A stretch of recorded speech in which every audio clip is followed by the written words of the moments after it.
Hello students, आप wisdom public school में आपका स्वागत है।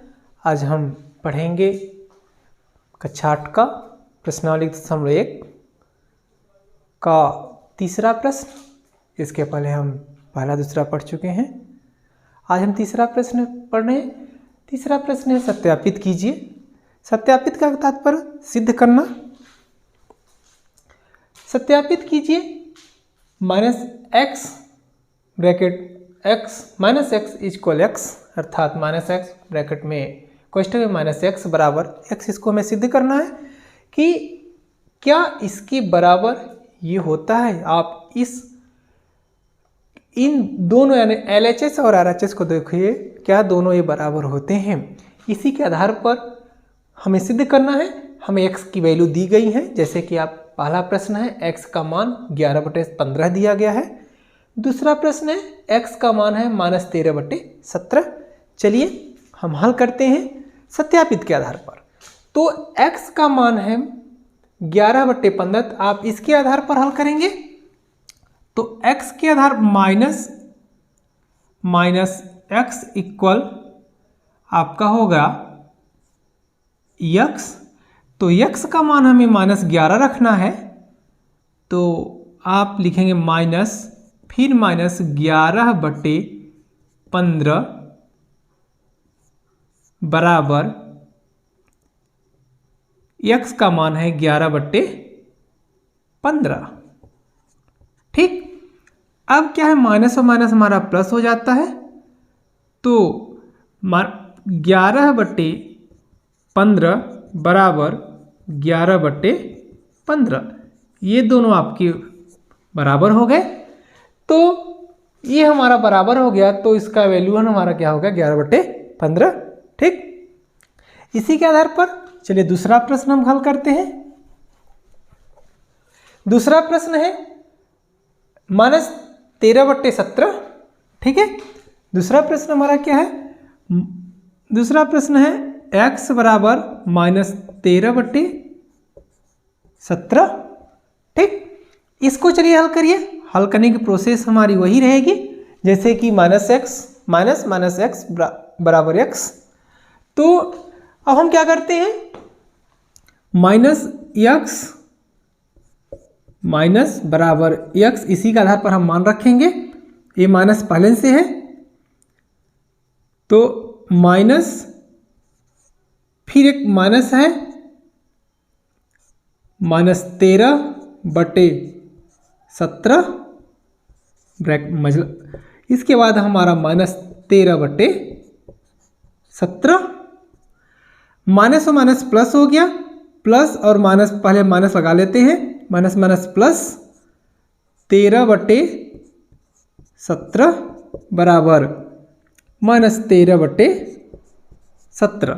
ठीक, इसके बाद हम क्या करते हैं, ये माइनस हुआ तो ये आपका हो गया -13/17 बराबर -13/17। ठीक, इस प्रकार ये दोनों पक्ष बराबर हो गए तो सत्यापित हो गया। सत्यापित का पर्पज होता है सिद्ध करना। ठीक है, चलिए अब अगला प्रश्न है हमारा प्रश्न नंबर 4 है निम्नलिखित के गुणात्मक प्रतिलोम ज्ञात करना। गुणात्मक प्रतिलोम का अर्थ होता है उल्टा, जैसे P/Q। ध्यान दें, गुणात्मक प्रतिलोम का तात्पर्य होता है संख्याओं का उल्टा कर देना। ठीक है, जो संख्या चिन्हों का नहीं, संख्या का जो संख्या रहेगी हम उसको हम उल्टा कर देंगे, जो अंश को हर में और हर को अंश में कर देंगे। चलिए तो प्रश्न है निम्नलिखित के गुणात्मक प्रतिलोम ज्ञात कीजिए। जैसे मानकर चलिए हमने उदाहरण ले लेते हैं -14। यदि आपको पूछा जाए इसका गुणात्मक प्रतिलोम क्या होगा, तो इसका गुणात्मक प्रतिलोम हो जाएगा तो -14 बटे कोई बटे में नहीं है तो हम 1 लिख सकते हैं। ठीक है, इसके अकॉर्डिंग तो हमने बताया था प्रतिलोम का अर्थ होता है उल्टा, तो चिन्ह नहीं बदलेगा, सिर्फ अंश का हर और हर का अंश में हो जाएगा, तो हो जाएगा -1/14। ये आपका उत्तर होगा। ठीक है, इसी प्रकार हम आगे के प्रश्नों को हल करेंगे। चलिए प्रश्न की ओर हम चलते हैं। पहला प्रश्न है -13। ठीक, पहला प्रश्न है -13। तो -13 आप -13 बटे कुछ नहीं था, हम 1 लिखेंगे। लिख लिए, बात समझ आ गई, गुणात्मक प्रतिलोम। अब हम क्या करते हैं, अब इसी का उल्टा कर देते हैं, तो -1 बटे 13 जो होगा वह आपका उत्तर होगा। क्लियर, आगे चलते हैं।